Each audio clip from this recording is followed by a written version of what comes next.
Hey, what's up, Cosmetic family? Thanks for joining us on the Cosmetic Podcast. Cosmetic means being a person, a thing that gives rise to a phenomenon that is dynamic or energizing. We're tackling topics and telling the truth. Hey, I'm Keith Benson. And I'm Rodrigo Ross. So today we're talking about at the heart of it all. Woo! And heart is the key word, and you'll learn more about that here in a little It'll bit. come together for your family. Today we're featuring Miss Dee Ellington. Yes. She is my board chair for the Moorland Y in Oak Cliff. Woo woo!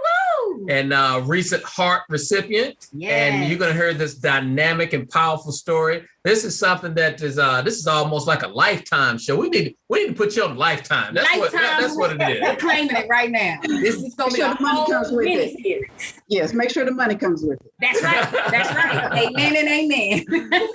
So, Dee, take me back to when your daughter, or when you were pregnant with your oldest. Yes, Janae is my daughter, and she's my youngest. And she just celebrated her 29th birthday on last Wednesday, which was August 18th. Wow. 29. So, yeah, 29 years. Look no more than 33 yourself. Y'all missing it, because if y'all saw the lovely Dee Ellington, you would call her, she telling that story right. No way she got a 29-year-old daughter. And my son, I have a son who's 35. Wow. So, yes. I guess you really can't be 33, huh? Right. Well, no, it can't nobody got to do math today. Let's just get away from that. Right. But yeah, had a really good pregnancy with my daughter.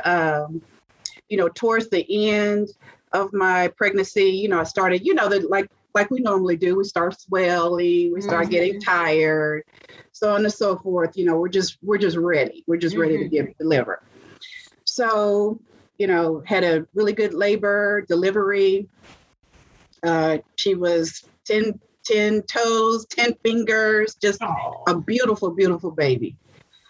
But however, I noticed that, as she got older, she was like 6 months, 12 months, I just could never bounce back.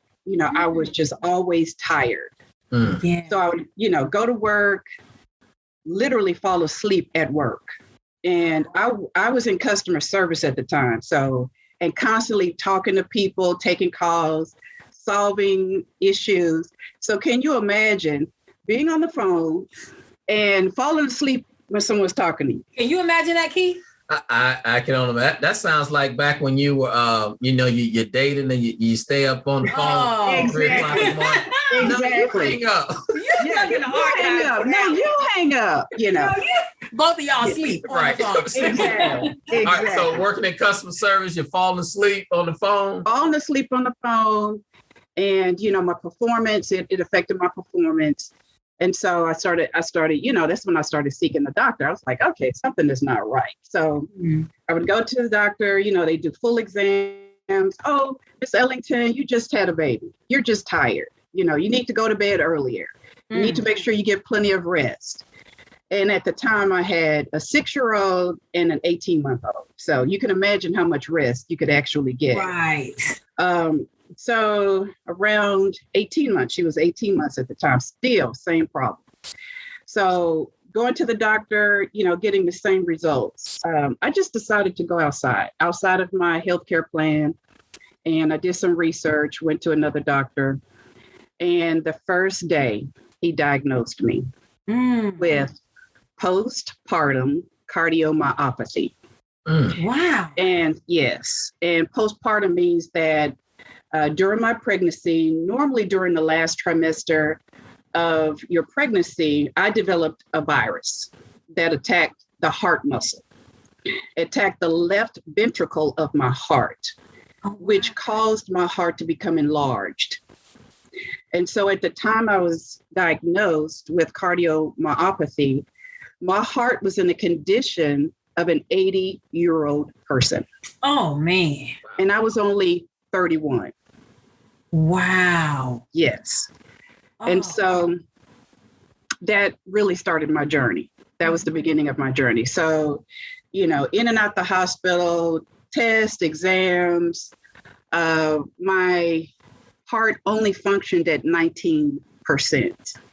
And I was 31 years old. 2 young children. with 2 young children. Wow. Yes. Wow. And so after I had my series of exams and tests, I was told that I had only about 5 years to live. At 31 years old. At 31 years old. I can't imagine. At 31 years old, they said, Miss Ellington, you know, your heart is so severely damaged. Your heart is only functioning at 19%. You know, we give you up to 5 years. However, if you surpass that 5 years, if you get to the 5-year mark and you're still here, you will definitely need a heart transplant. So, you know, in my mind, I'm thinking, okay, I get to the 5-year mark, which I did. Very obviously, I did. And I'm thinking, oh, okay. That was back in 1994, right? So I'm thinking, I bet, you know, I passed the 5-year mark. Okay, everything's cool. I'm just going to keep it moving, right? So basically, that's what I did. I was treated with medication, and the medication, I responded so well to the medication that my heart function increased. Okay. So over the course of years, the highest my heart function was 65%, which is really average for a person. A lot of people think, oh, my heart functions at 100%. No, it doesn't function at 100%. Okay. The average is between 65, I would say between 60 and 70%. Oh, wow. Yeah. You done taught me something today, Miss Ellington. Right.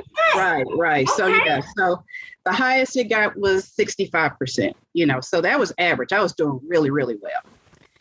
And then my mother developed cardiomyopathy. Yes. So mine is hereditary. So my maternal grandmother died from cardiomyopathy.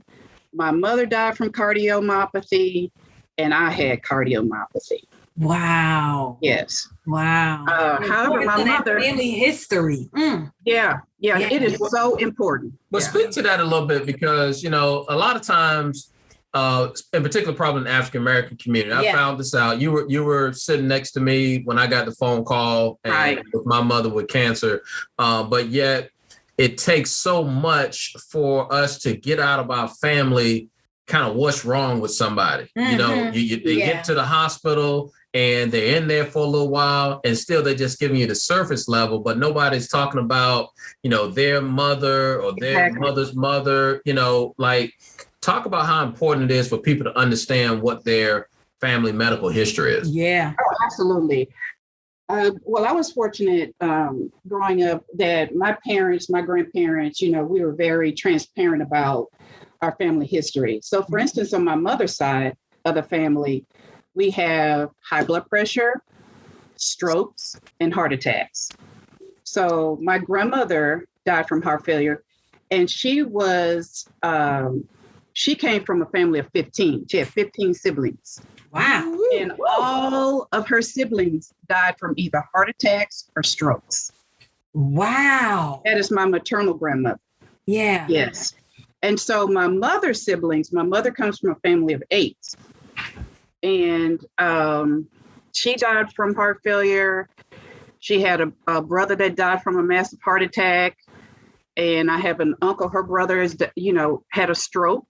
So, you know, so it's in our family, right? So on my father's side, we have strokes, high blood pressure, kidney failure. But I grew up knowing this, you know, because it was explained to us that, hey, you guys have to take really care of yourself, eat. So back then we ate from the ground, because I'm from Monroe, Louisiana. Okay. So so it was not, you know, you go into a restaurant picking up, no. We went home, we cooked to put them beans and greens in the pot, right? Yeah. And so that's how I grew up. What you know about a ham hock? Pig feet. Yeah. No, that's right. I'm a little. Keith didn't even feed me today. I'm a little hungry just having this conversation. Do better, Keith. Do better. Thank you, Keith. Yeah, that family history is so important. And we got to be able to reach out to our family, be able to talk about that, those situations more. You need to have those conversations are really just important. being open and being transparent for everybody's sake, right? Yeah. So you got past the 5 years. You were at 65% with medication. So what happened then? yeah, so I just lived my life, raised my kids, worked a full-time job. Then my mother got sick, as I mentioned a few minutes ago. She got sick, but I didn't know she was sick. She didn't disclose her illness to me until the very last minute, right? Mm-hmm. So it was Mother's Day 2013, and I promise you guys, it was a Saturday. Mother's Day. I got up and the Lord said, go home. Mm-hmm. To Monroe, Louisiana. Yeah. And so I was like, go home. So didn't even think twice. I was like, you know what? It's Mother's Day. Let me go surprise my mom. So I went home, drove home, knocked on her door. And when she came to the door, she was like, oh my gosh, what are you doing here? So on and so forth. So, we had a really great visit that weekend, but she told me during that weekend, she said, I really need to sit down and talk to you. Yeah. And I said, okay. And so, before I left on that Monday morning, I said, okay, so what do you want to talk about? She said, oh, don't worry about it. We could just talk about it later, But I left, driving back to Dallas, just something in my spirit was saying, something is going on, because I saw the look on her face. We had a great weekend, but I just really felt something was heavy on her mind that she needed to share with me. Yeah. So then I went back the next month because it just stayed with me. I went back in June. Yeah. And just so happened she had a doctor's appointment. So I took her to a doctor's appointment. And so her doctor was going over a list of her medications. And I thought to myself, that's a cardiac med. Mm. And then he called another one. I said, that's a cardiac med. Mm. And so I'm sitting there looking at the doctor and I'm looking at my mom. And I said, Mother, why are you taking cardiac medications? And she said, oh, because I was diagnosed with heart failure. Come on, Mom. And I'm like, what? So can you imagine, sitting there, you're listening to the doctor rattle off all these, are you taking this? Are you taking that? And having no clue that your mom was in heart failure. So that's how I learned my mother was sick. Come on. Yeah. So from that point on, I was livid. Yeah. I was livid with her. So we get home and I said, why didn't you tell me? Well, I just didn't want you to worry because I know you're in heart failure. And I said, but still, that's something I needed to know. So every weekend I was driving from Dallas to Monroe. Yeah. And for the folks who are not in the Dallas area, how long is that drive? That's a 4.5 hour drive. One way. Right. So every weekend, 9 hours, just in the car. In the car. Yeah. Just to spend a couple hours with and then I drive back. Right. So I went home right after my birthday in July and I went to her house and she didn't answer the door. But I had planned to stay with my aunt, to spend with my aunt. So I spent the weekend with my aunt. And before I left the city, something just said, drive by the house. So I drove by her house and I'm knocking on the door. She didn't come to the door. So then I thought, okay, well, maybe she's out, right? So by the time I get home, get ready for bed, I get a phone call. It was my aunt on the phone. And she said, your mother went into cardiac arrest. Wow. Today. So you need to come back home.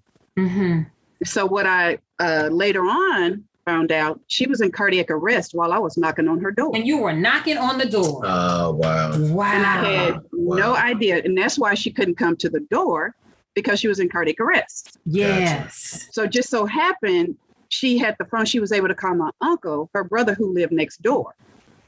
So he broke in the house and, called the ambulance. So next day I get back on the road. And when I get to the hospital, the doctors had a very candid conversation. They said, her heart is so weak, she's not going to make it. Yeah. Yeah. Wow. And then when she went into cardiac arrest, it also affected her kidneys. Yeah. And wow. so so it affected her kidneys. And so she went into kidney failure. Wow. Yeah. So they had to give her, she was on dialysis every day. And then, so, you know, anybody that knows about your body, your heart controls everything. So once your heart fails, that's when you start going into organ failure. So her kidneys failed, her liver, everything, you know. So that was the middle of July, and she passed away August 3rd. Wow. Yeah. But I was just so thankful that I was able to spend time with her. You know what I mean? I just took off from work. I took a little leave, and I just stayed at the hospital with her until she passed. Yeah. Yeah. And all this time, you going through your own, exactly. Right? You know, cardiomyopathy and taking medication and all of that. And you have a pacemaker inside to keep you going. Yeah, so I had a pacemaker. I had a pacemaker implanted and defibrillator. Oh, wow. Implanted in 2007. Yeah, so mother passed in 2013, and in 2014, I had to have her replaced because that's the amount of stress I was under, and that's the amount of grief I carried. Yeah. Even after she passed. I just grieved. I grieved for, I know, a good year. Yeah. You know, because I felt that if she had told me, you know, I could have brought her to Dallas and she could have, you know, been under the care of my doctors. And, you know, so there was a lot of guilt there. Yeah. A lot of guilt. Yeah. Well, Dee, you also took this change in life also about your health overall. Of course, you had to watch everything over all this time, but at some point, you took this real big change about your health in terms of working out. Can you walk us through that journey right there? Sure. So, you know, after mother passed, I was always, you know, pretty. I was in really good shape. I'm not saying pretty because I'm always in good shape, but I was in really good shape. I started working out. You know, I always had a really good diet. So. But I just really picked up in my workout. So I started working out 5 days a week. And I did that up until I was transplanted, you know, up until I got sick this year. But I also started competing as a bodybuilder. So I'm going to tell you, Dee, some years ago when I first met you, first of all, the first time I saw you, I had to look down and make sure, let me get myself together because this the standard around here. This what we're doing around here, okay? I need to look like, let me get myself together. And then some years later, when you told me you were entering in bodybuilding contests, I said, you know what? If I didn't already love Dee, I wouldn't be able to stand her right now. You know how we do. I can't stand her because you know how some people, they'll tell you, oh yeah, I work out a lot and I'm doing this. And you looking at them like, okay. You could look at Dee and say, she not lying. She absolutely does that. She looks like she's in bodybuilding competition. Just gorgeous. Go ahead, girl. So let's get someplace. Because see, sometimes you think you got to be 22, 23, 24 in order to do bodybuilding. So and I know you're not, you know, you don't hide your age because so tell people so people can understand the impact of what we're talking about in bodybuilding. Talk about when you started to shift and started bodybuilding, how old you were. Yeah, so I started bodybuilding. Let's see, this is 2020. I started bodybuilding about 5 years ago, but before that, I was working out. You know, so I was in the gym 5 days a week. And what people fail to realize, it really doesn't take a lot to get in shape because over half of it is what you put in your mouth. Oh, okay. Yeah. So that'll preach. So the reason I got really quick results, not because I was in the gym lifting weights and running, is because I really watched my intake. So I watched my protein, my carbs, and my fat. So, and then of course I drink a lot of water. I drink close to 100 ounces a day. I'm not expecting you all to do that. 100 ounces. That's like how much is in the pool outside. Oh, gracious. But I drink a lot of water. And the reason I drink a lot of water is because I had been on medication since 1994, right? Yeah. So you got to make sure that your organs are that the chemicals, the medication that you're taking, they don't, clog up like in your liver or your kidneys or so. You have to constantly drink water so it can make sure that it's flushing through your system. And, our body is about 80-90% water anyway. So when you lose water, when you're working out, you're sweating, you got to replace that. Mm-hmm. So, and it makes you look good. Yes, it did. I'm 59 years old and I'm 59 so you were about 54, 55 when you got into the bodybuilding. Yes. Oh, so I don't have no excuse at 29. Right. You still got to ride. You still got plenty of time. You got plenty of time. Keith, baby, work it. Keith, Dee said I got time. Yeah, 29 plus the 29th year. I said at the very beginning we weren't going to do math on this podcast. Didn't I say that? Yes. But all of it, you know what, guys, all of it comes together. The amount of sleep you get. And Keith knows I be on him about getting his rest. Mm-hmm. Because you got to get an adequate amount of sleep. For me, I can get 7 to 8 hours. I'm good. If I get anything less than 7, it's not pretty. It's not going to be a good day. Yeah. It's just not going to be a good day. Mm-hmm. But all of that comes together to help your body function properly. Mm-hmm. Mm-hmm. So if we're cheating our body on rest or an adequate diet or water or whatever, then your body will tell you, hey, you're neglecting me. You're neglecting me. And I need you. I need this in my body in order to function properly, in order to allow you to go throughout your day, right? Yeah. Right. We don't listen to our bodies. And so that's one thing I've always been proud of. I listen to my body. If I'm tired, guess what? I'm going to get in the bed. I know that's right. Is it that easy? Babe, for me it is, not for you, but for me it is. Dee, you want to go somewhere? No, child, I'm in the bed. No, I ain't going to be able to do that today. No, because I'm getting my rest. I love it. I'm so going to use that. No, can't do it. I'm in the bed. I can't do it. Not today. Nope. Y'all catch me next week, but no, not today. Yeah, I mean, you got to listen. Yeah. Yeah. So you sitting around the house, you doing some stuff, running around town, talking on the phone to one of your family members, FaceTiming. Take us from, what went on, what took place on that phone call and afterwards. Okay, well, can I take you like a couple of weeks before that? Let's do that. Okay. So January of this year, 2021. Mm-hmm. In the middle of a pandemic. Oh, good gracious. In the middle. Girl, went to Jamaica. Ooh, wait. Jamaica, man. Yes. Ocho Rios, Jamaica, in the middle of a pandemic, in heart failure.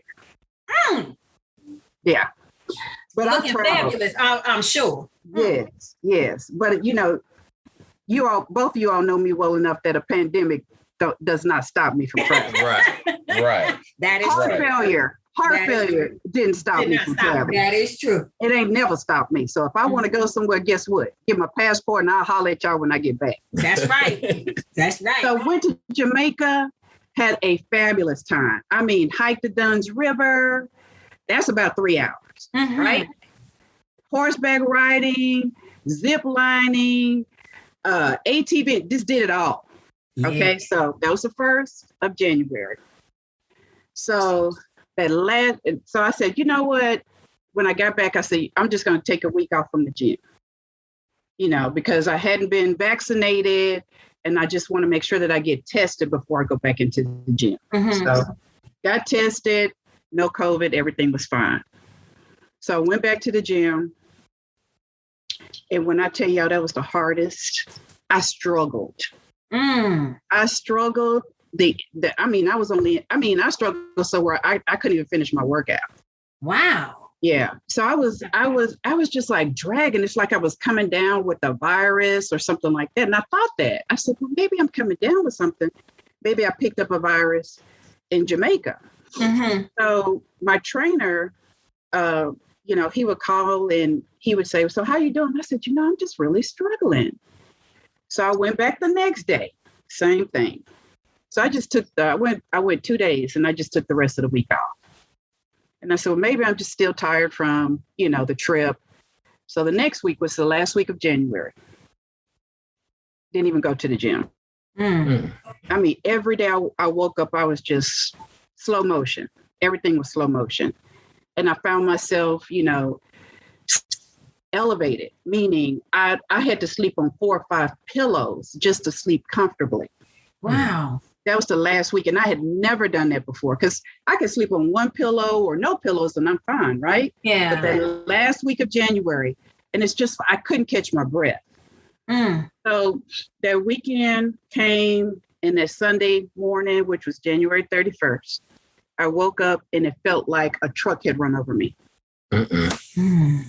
And I thought to myself, I sat up on the side of the bed and I thought, okay, something is seriously wrong. Yeah. So I put my Apple Watch on and I got up, I cooked dinner, did my laundry. I sat down and I ate, and I just started tapping my Apple Watch and I noticed my pulse rate. It would jump up to 110. Now I'm sitting, no movement, but my pulse rate would jump up to 110. Then it'd drop down to 60. Then it'll jump back up to 90. So it was just up and down. And so my cousin called me during that time and she said, she always FaceTimed me. And when I answered the phone, she looked at me and she said, what's wrong with you? And I said, what do you mean? I'm playing it off. I said, what do you mean? She said, you don't look well. And then I admitted to her, I said, I really don't feel well. She said, well, what's going on? I said, well, my pulse rate is erratic. I said, it's going up and down. And I said, I'm just tired. I said, I just got up, cooked dinner, did a little laundry, and I'm just tired. And so she said, what I need you to do is go get dressed and drive yourself to the emergency room. Wow. And I will stay on the phone with you until you get, and I'm looking at her like, girl, you tripping. I'm not going to the emergency room. Yeah. And she said, because my cousin's kind of on the dramatic side. I said, you tripping. I said, cut the drama. She said, no, I'm serious. And I saw her face and I thought, ooh, she's serious. She's serious. Yeah, she's serious. She said, now you have 1 or 2 choices. Either you drive yourself to the hospital or I call 911. And I said, well, I do not want you to call 911. So I would drive. So I did. I drove and she stayed on the phone with me the entire time. So I drove to Medical City because that's where my cardiac team, that's where they practice. So by the time I drove, parked my car and walked into the emergency room, I couldn't even breathe. Oh, wow. I was so short of breath. They were intaking me. So they were getting like my name. I couldn't even tell them my name. Wow. So they immediately took me in and they started taking my vitals. My blood pressure was high. My pulse rate was low and I was full of fluid. And they ended up taking about 10 pounds of fluid off of me. 10 pounds. Wow. 10 pounds of fluid. And, the doctor told me, the ER doctor, he said, that's why you couldn't breathe because you had fluid around your lungs. And so they admitted me. They called my cardiologist and my cardiologist said she's never, ever complained. So you need to admit her. So they admitted me and the next day they started running, all kinds of tests and everything. And by that time, my heart function, I lived on 20% for maybe 3 years. So can you imagine living, your Heart is only functioning at 20%, but to me that was normal. Right. So by the time they ran all the tests, my heart function had dropped to 15%. Just that quick, just like within 24 hours, it dropped from 20 to 15%. So then she said, well, you picked up some type of virus. And she said, you could have picked it up anywhere. And she said, not only that, we've detected a blood clot in your heart. So she said, we need to focus on trying to get this blood clot dissolved. So they put me on Eliquis, which is a blood thinner. And she said, if we can get the blood clot dissolved, then we'll go in. Because at the time when all this was going on, I was having irregular heartbeats. So my heart would beat real fast and then it would slow down. So they were proposing, in order for my heart, it wasn't beating fast enough for the heart, for the pacemaker. The pacemaker just didn't help. But it didn't beat, it wasn't erratic enough for the defibrillator to activate, to kind of, shock me back into rhythm. So they worked. I mean, I was there for a week. Blood clot's still there. It was still lodged. So they said, well, we're just going to, keep you on Eliquis and we'll follow up with you on a weekly basis. So they changed out a lot of my different cardiac meds because the medications I'd been on, I stopped responding to them. Wow. Because I'd been on since 1994. Yeah. Right. Yeah. Right. So my cardiologist said, hey, you're no longer responding to the medication that we have you on, so we have to change you up. Okay. So I go home, and guys, that was the week of the ice storm when I got home. Oh, man. Oh. Yes. So I said, oh my gosh. So not only did I have to deal with, what was going on with my heart, but I was cold. On top of everything. On top of it, I ain't had no heat. Oh. So I was like, so I just thank God for my daughter. My daughter lives here in Dallas. So she moved in with me. She packed her bags. She went to her place, packed her bags, and moved in with me. And she was my full-time caretaker. Yeah. So fast forward, in and out the hospital, guys, like I would be home a week, then I'd go to the hospital and spend a week. Go back home, back in the hospital the week after. So from February 1st to April, I was in the hospital 4 times. Wow. Ooh. Yeah. Wow. And each time, keep in mind, each time I went, my heart function dropped. So I went from 20% to 15% to 5%. Wow. I was 5% when I got home in March, the middle of March. So they had to fit me with this bag, this medication that was intravenously. It just, So that medication was totally responsible for keeping my heart beating. Wow. Because I was told when I left the hospital, they said, you have to wear this bag because if you don't, your heart will stop.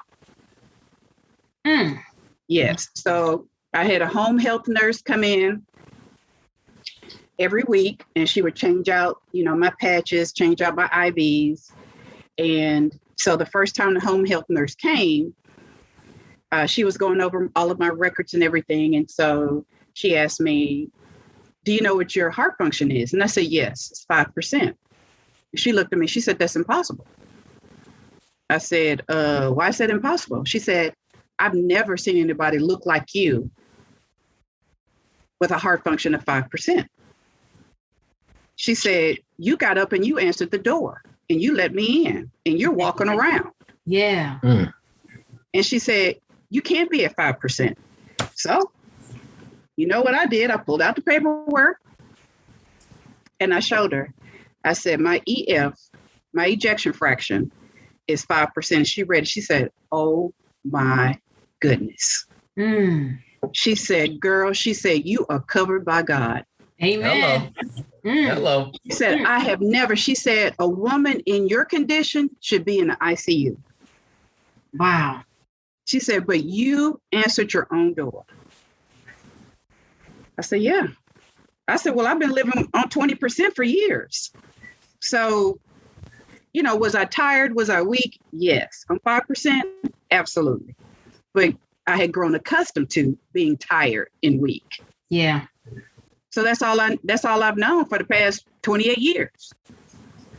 And so I went in the end of March for a biopsy. And when I went in, the doctor said, okay, so there's a 50-50 chance we may have to keep you just for observation. I said, okay. So I go in, go down, they prep me, go through the biopsy. Of course, I was asleep. So I remember when I was waking up, I heard the doctor call my cardiologist. And I'm still on the table, getting me to wake up. They're prepping me to go back upstairs to my room. And I heard the doctor say, she can't go home. Wow. He said, we need to admit her immediately to the ICU. And we need to put her on a transplant list. This was March 31st of this year. So can you imagine waking up and that's the first thing you hear? Yeah. Right. Oh, so then I'm thinking, I'm lying down on the table like, okay, Dee, this is it. So they get me back up to the room, and guys, when I tell you they had all kind of doctors coming in, and I had a psychiatrist, I had a social worker, I had a chaplain, I had the entire cardiac team, transplant team. It was just like a revolving door, in and out, constantly. So, and everybody, my transplant doctor, he said, I'm just going to be very, very straightforward with you. Mm-hmm. He said, you're very sick. And he said, there's a really good chance that you won't make it. Wow. He said, but we're going to do everything we can to ensure that we go through the process, and we trying to do everything we can to make sure you get a new heart. He said, but I can't guarantee that you will live long enough in order to receive it. I said, okay. So,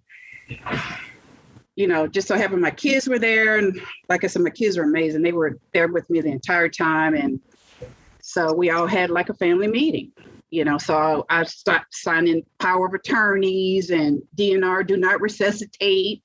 I had, all these bracelets on, and I just had a candid conversation with my kids after the doctors and nurses left. And I said, hey, I honestly, I said, I know I'm sick. I know I'm critically ill. I know I'm dying, but I don't feel I'm going to die. Okay. All right. I said, I'm not even thinking about dying. I said, but what I need you all to do is to believe that I'm going to make it. Okay. Yeah. All right. I said, because I need your spirit. I need your energy. I need your strength. I need everything you all have. Mm-hmm. I need you all to help me pull through. And they were like, okay, mommy, whatever we need to do, we got you. I said, okay. So I started signing off. It's like I signed my life away. But, I had to sign a lot of liability. Right. Yeah.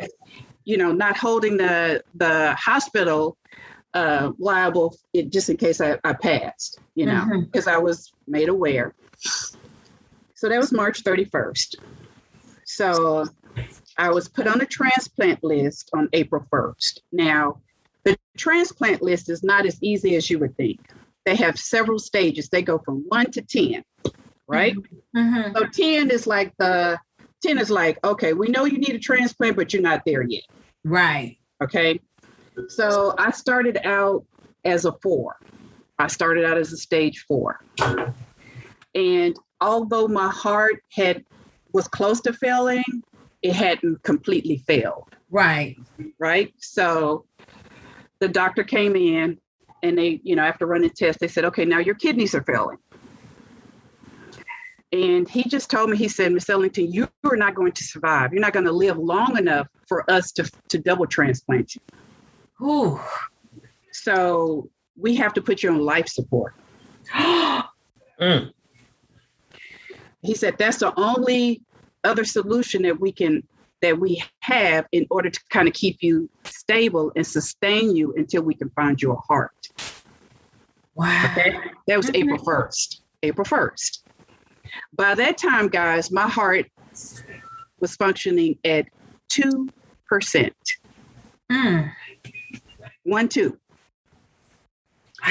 So signed paperwork, went down, put me on the life support. So the life support is called ECMO, ECMO. Mm-hmm. And so what they did was they implanted a tube in my groin. Mm-hmm. And since my kidneys were failing, since my heart had already failed, my kidneys were failing, then it was sort of like a dialysis, right? So they put the tube in and the blood would transfer out of my body into the tube through this machine. It would oxygenate my blood and then put it back the tube would transfer it back to my body. Wow. That's to sustain my kidneys. Okay. And then, the actual impeller was they went through my neck and they cut my chest open and they put a pump into my heart to keep the heart pumping. So you got tubes in your groin, tubes in your neck, yep, chest. Oh, good gracious. Yep. Just bandages everywhere, right? Yeah. So that was April 1st. So just from that procedure, I moved up on the transplant list. So you're eligible for a heart transplant if you're at a stage 1 or a stage 2. And I was at a stage 2. And the only reason I was at a stage 2 and not a 1 is because I was on life support. Okay. Yeah. So if I weren't on life support, then I'd be at a stage 1. But since my kidneys were failing, they had to put me on life support in order to stabilize my kidneys. So yeah, because they said, no, there's no way you live long enough to do. No, right, you're not gonna. So that was April 1st, right? That was a Thursday. So my son, very spiritual person. Mm-hmm. He says, Mom, he woke up that Friday, Good Friday. He says, Mom, you're going to get a heart by the end of the weekend. Okay. I said, okay. He said, you're going to get a heart. I said, okay. So every day, Friday, he get up, go throughout his day, leave, come back. Saturday, the day before Resurrection Sunday. Mm-hmm. He get up, leave, come back. And so that Saturday, he came to the room and he says, Mom, he said, tomorrow, you're going to get a heart. I said, okay. He said, do you believe you're going to get a heart? And I shook my head, yes. Because, I was intubated, couldn't talk. And I said, yes. He said, okay. So Easter Sunday, Resurrection Sunday, kids wake up, happy Easter, Mom, happy Resurrection Sunday. And, all I could do was nod my head. Mm-hmm. So both my kids left, but my daughter came back. But my son was, he stayed away for a little while. Mm-hmm. So my daughter and I sitting there, and we're just watching TV, and we just, she's just laughing. And then all of a sudden, my son runs into the room. He says, Mom, you got a heart. No way. And I just sat there because my son is a jokester. Anybody know my son? He loves to kid around. I said, you know what? That's a really cruel joke. But I'm not going to play with you today, right? This ain't no playing time. This not no playing time. Right. I said, drop the L and put in the R now. Let's pray. And I said, you know what? This is what we ain't going to do today. We ain't going to play. This is what we So I just sat there and looked at him. He says, no, for real. The transplant coordinator just called me and told me they found you a heart. And then he just started shouting, literally shouting, running through the ICU room, shouting, crying. My daughter was up crying, clapping, praising God. And then the nurse walked in. ICU nurse. She said, Miss Ellington, you're going to get a heart in the morning. And that's when it dawned on me. And so, guys, I was sitting on the edge of my chair. Oh my good gracious! Right, I was so overwhelmed with gratefulness and thankfulness. I couldn't even cry. I couldn't even. Of course, I couldn't talk. But I was just sitting there, and in my mind, I thought, God, you are amazing.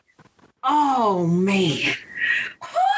That's what we need, good music. You know how Oh my gosh, I'm so Resurrection Sunday, literally. Resurrection. Oh my Sunday. goodness. I got a heart. Yes. I got a heart. 4 days, guys. 4 days. I was on the transplant list 4 days. Wow. As I listen to your story, holidays or days that we recognize are significant. So I'm going to run back through some days for you based on your story. You have Mother's Day. Mother's Day has a new meaning for you because your mom passed away on that day. Right. And then when you talk about April 1. Like we look at that as the jokester day, but no, this like is they were not joking. We don't need to be joking this day. No, right? That's that the day not that a joke. You get you get on the list for your heart. Yeah. Right. And then Easter has this total new meaning now, right? For you personally. Exactly. I mean, you celebrate your own life and you celebrate the resurrection of Jesus Christ as well. And then when I, think about Good Friday, your son is walking in and saying, "Hey, Mom, you're going to get a heart." And then comes Easter, you get the heart. And then haven't even mentioned your birthday, which is July 4th. Everybody celebrates. Everybody celebrates your birthday. All these fireworks, they ain't for they for Dee Ellington. They for Dee Ellington. Exactly.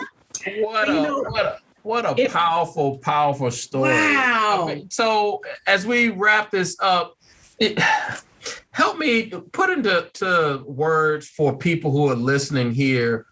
What does life really mean now? Okay, I'm gonna try to say this without crying.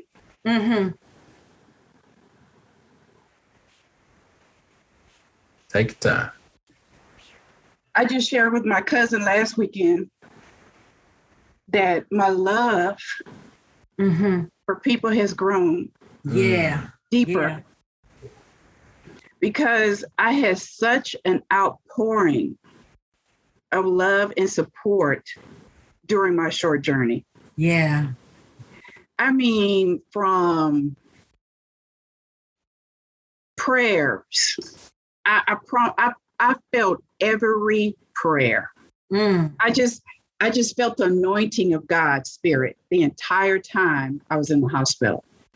I had a nurse walk in one day and she said, "You're actually glowing." She said, "You're glowing." And I just felt the anointing of all those prayers. So my love for people is far deeper than it was before. Yeah. Yeah. My conversations with like you and Keith and Rod, is more passionate. You know what I mean? It has more meaning. Yeah. Because I talk to you guys, but I talk to you guys like I'm not going to ever see you again. Yeah. Because guess what? That's a great possibility. Right. So when we see each other, we're supposed to embrace each other with love, because what? You may not ever see that person again. Right. Right. And my time is far more valuable. Far more valuable. My no means my no, my yes means my yes. That's about it. It's very seldom a maybe from now, There's